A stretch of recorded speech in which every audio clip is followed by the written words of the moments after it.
Hello chess friends and welcome to Jozarov chess channel and welcome back to the FIDE Candidates in 2022. So we're following now a really beautiful game from the round 11. We're following now the tactical beauty between Alireza Firouzja and Jan Nepomniachtchi. In my opinion, this was simply the best game of the whole event. I'm not going to mention any other game from this event. This is simply it. This is the sharpest, this is the most brutal game from this whole event, and we couldn't of course expect less because Alireza loves to go into tactical battles. Jan Nepomniachtchi is one of the best tacticians in the world, so you can then expect really tactical feast here all over the board. So let's see now the game. Be prepared. This is simply chess from another dimension. So here Alireza opened with the move e4. We have e5 by Nepo, knight to f3, knight to f6. We have again the popular Nepo's opening the so-called Russian game, the Petrov defenses on the board. So we have knight takes e5, d6, knight to f3, and after move knight to e4 here, Alireza Firouzja plays the so-called Kaufman attack. It's I think a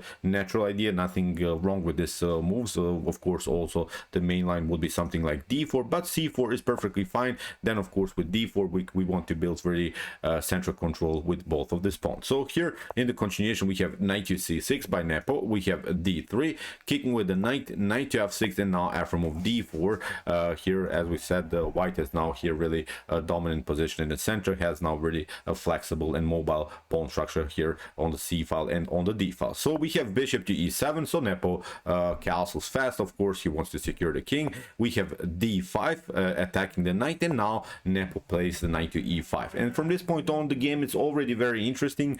Now white has two choices. Of course white can play knight to d4, centralizing the knight, or here Alireza could have taken also the knight on e5. Of course here in the continuation Alireza played knight to d4, but let's see also possible continuation after knight to e5. After knight to e5 of course black has to take, d takes e5, now knight to c3, castling, and after bishop to d3. What I don't like about this line for white is this move for black.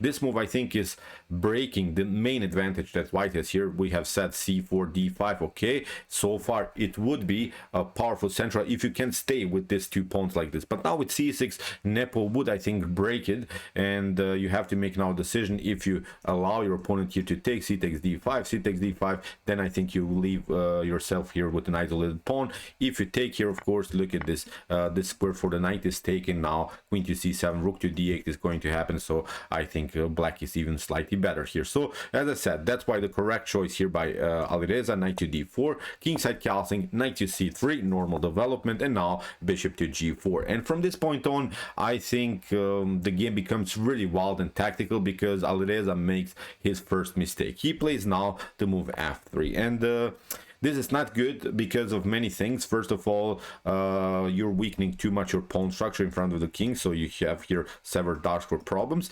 And the other thing is when you leave here with the move knight to d4, when you leave the protection of your king, the knight is many times a beautiful defensive piece, then you don't have so many defenders in front of your own king. So that's I think the downside about the move f3. What Alireza should have played here instead of moves f3 is bishop to e2, and basically with this move Alireza could have solved many positional problems. For instance, we have to notice I think here that the bishop is simply bad. It's paralyzed by its own pawn structure. Okay, it can be maybe maneuvered here to d3, but still this square is taken by the knight. So now I think with bishop to e2, look at this, bishop takes e2, queen to e2. Now you don't have anymore your bad piece here. The bishop was, as I said, simply stuck, blocked out by its own pawn structure, so this is not a good bishop. So that's why maybe Alireza should have gone into this line. Now of course queen to d7 could happen, castling, and now rook to e8. Okay, you have maybe temporarily some positional threats on d file, but they can be solved of course with b3. Then afterwards queen to c2, bishop to d2, or bishop to b2. Now you compete on the e file, and here white should be slightly better. So okay, but with the move f3 Alireza makes, as I said, his first mistake. We can simply too much the pawn structure here on dark squares and has now several positional problems. So we have bishop to d7. Nepo stays of course very active with the bishop. He provoked here on Alireza Soro to play this move, and still this bishop stays on both of this diagonal. It's a good piece into continuation. Actually the only bad piece that Nepo has here is of course the bishop on e7, but don't worry, believe me, this bishop will be included into the game here by Jan Nepomniachtchi for sure. So here bishop to e2, now comes c6. As I said, this is the main defensive strategy here, I think, by Nepo. This is a brilliant positional move, breaking simply the main advantage that white has here. We have said it in the beginning, the space advantage that white has is the only good idea here by Alireza Firouzja. And this move has also a double function, because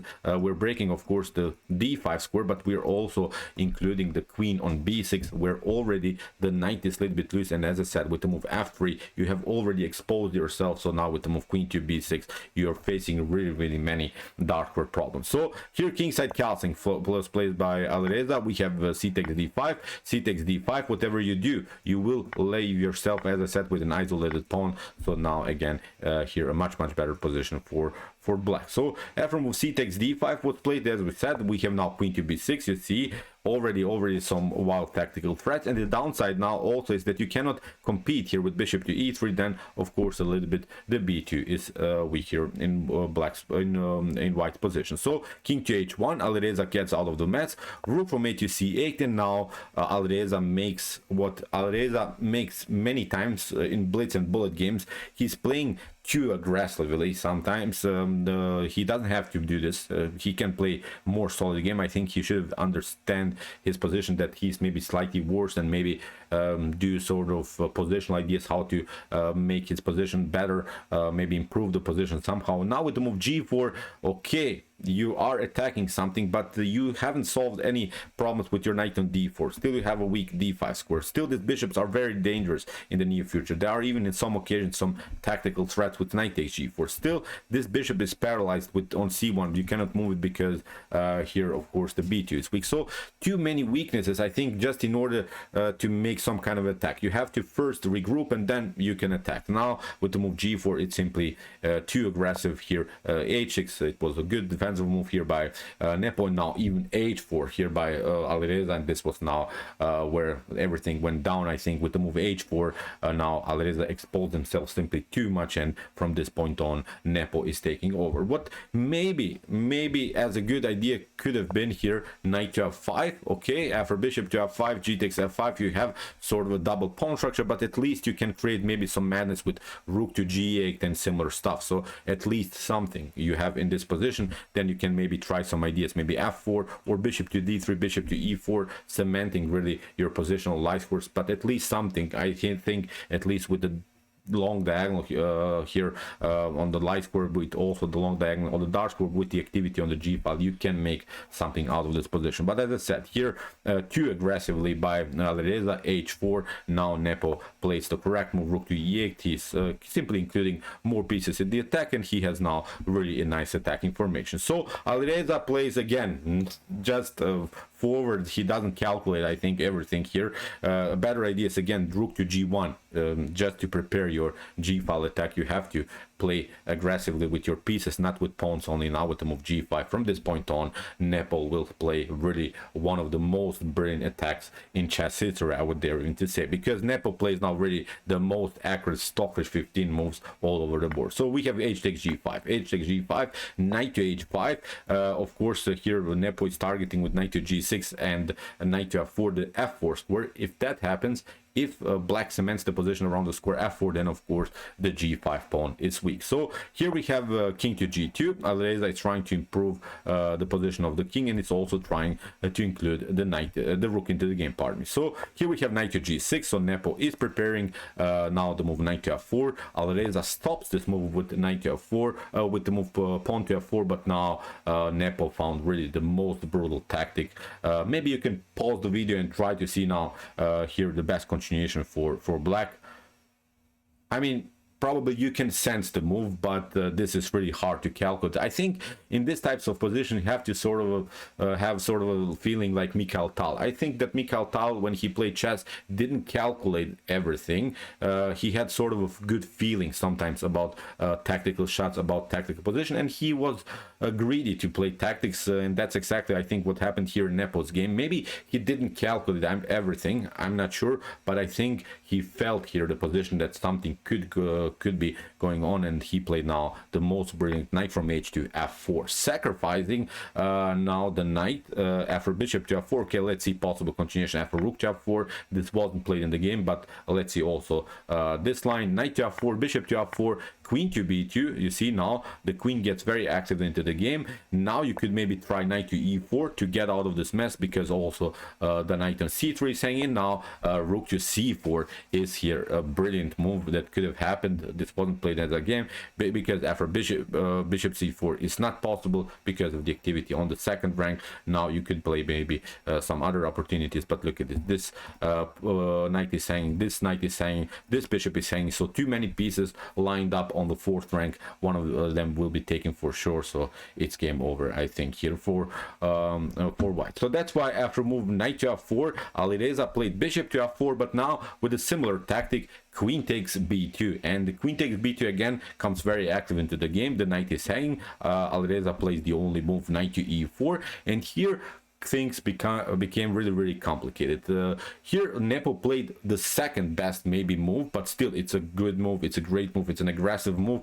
But here a very interesting idea happens if you play bishop to d8. In the continuation of the game, Nepo played this idea, rook to c4, lining up the rook on the fourth rank with three minor pieces of white are. But look, this continuation, bishop to d8, I wanted to show you really just the perfect stockfish 15 line. Here after move bishop to d8, of course what white can do is of course queen to d2, covering the second rank, at least solving some of this positional problems. But now look at this, queen takes d2, knight takes d2, and now knight to f4 happens, so you lose one piece. Rook to f4, look at this, bishop to g5 is coming into the game, and now for instance you play rook to f2, but now bishop takes d2, and we watch now the position, two minor pieces for both sides, two rooks for both sides, but now black has 5 pawns on the board, white is only 2, black has the bishop here, so this is now completely winning. So let's go back after move bishop to d8. What you could do is also this maybe annoying fork on d6, but now with the rook to e2, look how tactically rich this position is.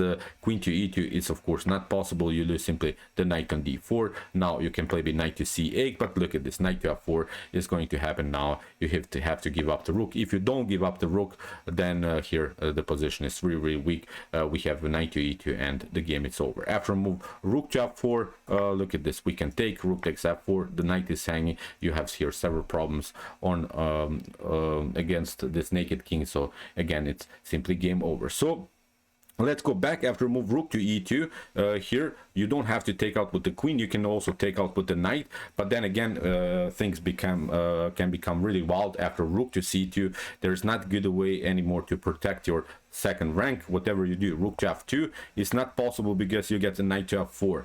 Now if you lose with the take with the rook, we'll simply take out also the knight here. You cannot take out with the knight, so again you lose the battle around the square f2. Really wild tactics could have happened. So from this point on, after move knight to f4, you have to step back, and here you lose the game. So what white can do maybe is play king to h1, getting out of this tactical mess. But again, knight to f4, even if you take knight takes f4, look at this, rook to h2, first the check, and now with bishop to b6 you're getting even checkmated. So really stunning tactics that could have happened here. That was all after this move bishop to d8. So as I said, this was a brilliant idea that Nepo could have played, but I really liked also his choice, rook to c4. He's staying very active, he's staying in attacking formation here. Nepo is still playing aggressive moves. So after move rook to c4, we have here some problems by Nepo.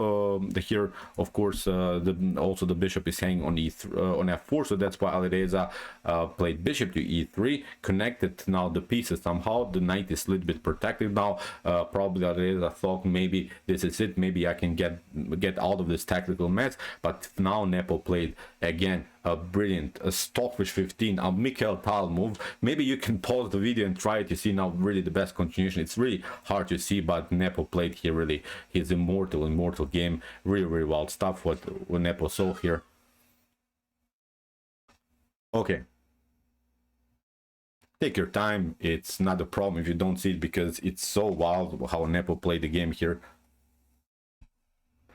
Okay, bishop to g5 was played by Nepo. Really immortal tactic. Whatever you do, for instance, if you play here bishop to g5, this wasn't again played in the game, but let's solve now these tactical problems. I think we have to see what's going on the board. After bishop to g5, you get rook to e4. The knight is again hanging, so you can maybe try here rook to b1, but now with queen to d4, everything is over. I think we'll get our piece back, and again we have here a situation from black's perspective where you have 5 pawns against only 2 points or 2 pawns of white. So you could try maybe instead of this idea, you can play knight to g5. You don't have to take out with the bishop, but now of course rook takes e3, and again there is a little bit of tension around the square d4. The knight is protecting now the bishop on e2, so if you move the knight then you lose the bishop. So again a similar tactical shot, so it would be again game over for Alireza Firouzja. So what after bishop to g5 Alireza tried,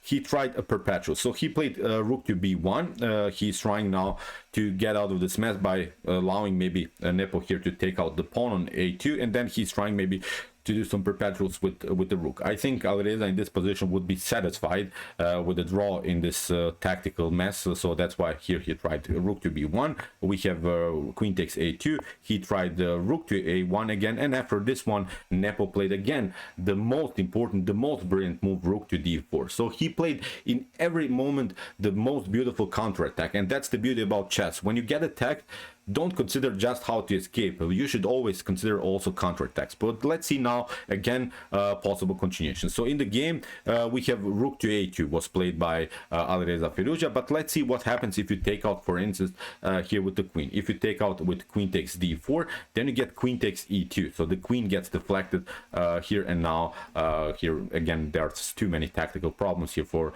Alireza. You have to cover maybe with rook to f2, but now you get queen to g4. You have to play something like king to h2, but now with queen to h3. Look at this, king to g1, but now with bishop to e3. This would be again a beautiful game here for Jan Nepomniachtchi. So this wasn't played in the game. So let's see now, instead of this move queen to d4, you can also play bishop to d4, but it's not getting any better because queen to d5 is going to happen. So you see so many dirty tactical shots all over the board, so the position is so complicated, but I think that Nepo here saw now everything basically, because after queen to d5, bishop to f3 would be sort of a must line, but now boom, rook takes e4 would happen. Of course maybe you can pin further the piece, but look at this, with knight to h4, this knight is coming into the game, you lose the bishop, and then eventually also this one, so it's game over. So really brutal tactics what Nepo saw here. This wasn't played in the game, but I think, as I said, it's really important to see what kind of position could have happened. So here, as we said, after rook to a2, that was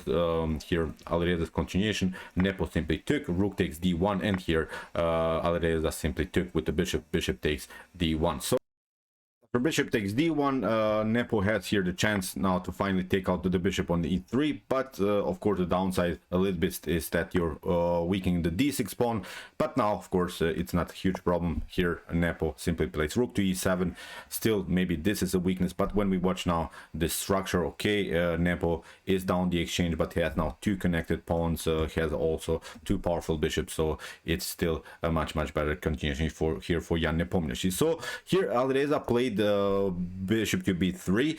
Even if you take, let's see, possible continuation, if you play knight to b7, the problem is now bishop to b5 would be then the continuation, double attack against the rook and against the knight. The only way to survive is to play rook to e1, attacking the bishop, because if the rook takes, then of course it gets deflected from the bishop on e3. So that's why bishop to c4 would be maybe a counter attack, then rook to a4, but now with knight to f4 maybe this is playable. Then king to g3, but now after bishop to d5, now the knight would be twice attacked. You could maybe try rook takes e3, rook takes a3, king to f4. This is really again just a wild stockfish line, but now we can play rook to e1, attacking now the bishop. The bishop has to escape, and after bishop to b7, for instance, this is still a winning game, of course.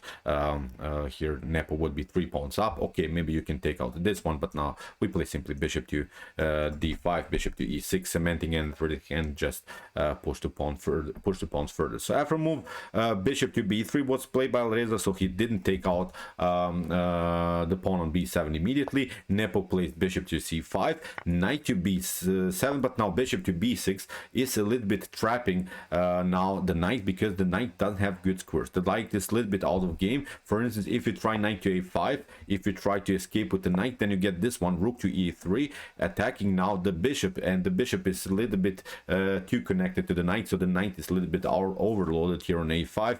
Now again, the only way maybe to survive is to play bishop to c4, but look at this, knight to h4 is going to happen. You have maybe this one, king to g1, but look at this, you're getting in front of the bishop, so it's game over. If you try here king to h2, then you get even checkmated here with rook to h3. So many dirty ideas are possible. It's really hard to show you everything that could happen on the board because many mistakes can be made by Alireza, but basically the game is over. We have to say 4 pieces are always dancing in front of Alireza's king. So basically Alireza is getting into a mating net because he doesn't have also so many defenders in front of the king. So okay, after move bishop to b6, Alireza tried bishop to c4. Here Nepo tried rook to e3.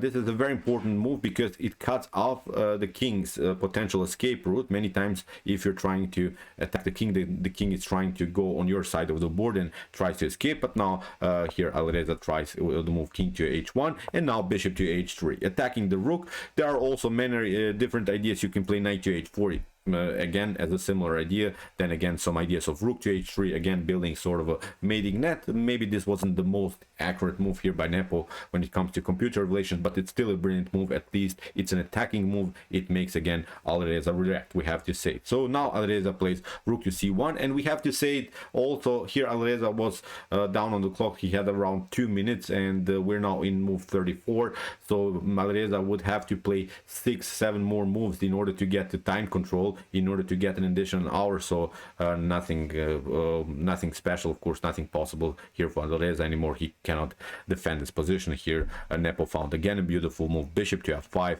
with the idea to play bishop to e4. And the problem is now, this wasn't again played in the game, but I wanted to show, for instance, the only seemingly defensive move is knight to d6, maybe to protect the square e4, but again look at it, rook to h3, you have only one square. You can maybe cover here with the rook to h2, but now rook to h2, and now with bishop to c7 the knight gets pinned, and then again it's game over. So nothing can be made here but for Alireza Firouzja. So I remove bishop to f5, we have bishop to f1, we have bishop to e4, and in this position here Alireza Firouzja resigns. So of course here if you play bishop to g2, you get rook to h3, it's a checkmate. Whatever you do in a different way, if you cover of course with a rook, then it's game over. Rook to king to h2, then bishop to d5 can happen. You lose this pawn, the knight is a little bit trapped as we said, and again it will be completely again game here for Jan Nepomniachtchi. So okay, what to say, really immortal game by Jan Nepomniachtchi, which means now that he has now decisive lead.